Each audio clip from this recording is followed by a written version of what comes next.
दहेज प्रथा। विनायक बाबू के घर शादी की तैयारी बड़े ही धूमधाम से हो रही थी। धीरे धीरे मेहमान आ रहे थे। कई प्रकार की उपहार से कमरा भरा दिखाई दे रहा था। लेकिन इस खुशी की माहौल में कभी कभी विनायक बाबू की आंखें नम हो जाती थी।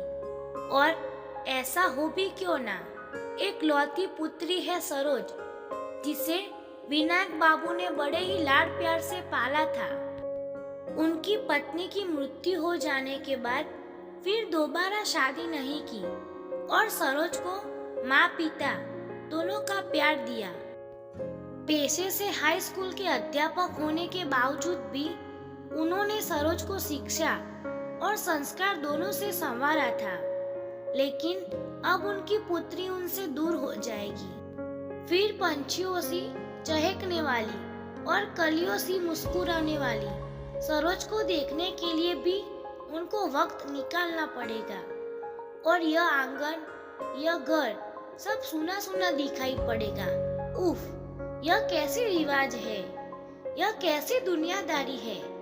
जिसको पाल पोस कर बड़ा किया उसे ही पराये के घर भेजना पड़ता है। यह सब सोचते ही उनकी आंखें भर आती थी। हालांकि शादी अगले सप्ताह थी, फिर भी विनायक बाबू यह नहीं चाहते थे कि किसी भी बात की कमी महसूस हो। इसलिए उन्होंने सब चीज की व्यवस्था करी थी और खाना बनाने वाले रसोइयों को सख्त हिदायत दी गई थी कि खाने में कोई गड़बड़ी नहीं होनी चाहिए। लेकिन होने को कौन टाल सकता है। यह किसने सोचा था कि खुशनुमा वातावरण में भी दुख की बादल घिर आएगी और हंसते मुस्कुराते चेहरे पर किसी कली की भांति सूख जाएंगे। चूंकि खाना बनाने के बाद रसोइया अपने घर चला गया और मेहमानों को खाते पीते रात को 1 बज गए। इसके बाद धीरे धीरे सारे मेहमान अपनी अपनी सुविधा अनुसार बिस्तर पर सोने के लिए चले गए। विनायक बाबू को भी नींद आ रही थी। दिन भर की थकावट से उनकी बदन टूट रही थी, इसलिए वे भी अपने कमरे में सोने के लिए चले गए। ठीक 2 घंटे बाद विनायक बाबू को प्यास लगी। वे पानी पीने के लिए आंगन में गए, लेकिन यह क्या, आंगन के पास वाले कमरे में धुआं और तेज रोशनी दिखाई दे रही थी, मानो जैसे आग लग गई हो। यह देखते ही उनको धक्का सा महसूस हुआ। वे जल्दी से उस कमरे का दरवाजा खोले और अंदर का दृश्य बहुत ही खौफनाक। लेकिन उस दृश्य को देखकर विनायक बाबू के मुंह से बहुत ही तेज चीख निकली। आग, आग लग गई है। और वे बेहोश होकर गिर पड़े। सुबह जब उनको होश आया तो उनकी बेटी सरोज, कुछ रिश्तेदार और गांव के मुखिया जी बैठे हुए थे। उनको सबको देखकर विनायक बाबू की आंखों से कुछ बूंदे टपक पड़े। यह देखकर सरोज बोली, यह क्या पिताजी, आप रो रहे हैं? जो कुछ हुआ है उसमें तो किसी का कोई दोष नहीं है। लेकिन विनायक बाबू कुछ नहीं बोले। उन्हें चुप देखकर मुखिया जी बोले, विनायक जी, सरोज बिटिया की शादी में अब कुछ दिन शेष रह गए हैं और यह बड़ी घटना है। फिर भी आप परेशान मत होइए। सारा गांव आपके साथ है और सारा गांव आपके साथ है और सरोज भी हमारी ही बेटी है। और बेटी चाहे किसी भी की हो, वह तो गांव की प्रतिष्ठा होती है। अतः जितनी संपत्ति का नुकसान हुआ उतना तो हुआ ही है। लेकिन अब हमारे पास जितने भी रुपये पैसे हैं, सब लगाकर सरोज बिटिया की शादी करेंगे। हालांकि मुखिया जी बातों का कुछ असर विनायक बाबू को हुआ, इसीलिए वे बिस्तर पर उठ गए। लेकिन अंदर ही अंदर सरोज की चिंता उन्हें खाए जा रही थी। उसी दिन शाम को वे चुपचाप कमरे में बिल्कुल निराश थका हुआ चेहरा। उन्हें देखकर ऐसा लग रहा था मानो हंसते खिलखिलाते हुए बच्चे से किसी ने खिलौना छीन लिया है। तभी उनकी दूर की रिश्तेदारी की बहन शोभा आई, जो विनायक बाबू से उम्र में छोटी थी। अतः वह बोली, भैया कब तक ये उदास बैठे रहोगे? बिटिया की शादी है, हम सब है ना।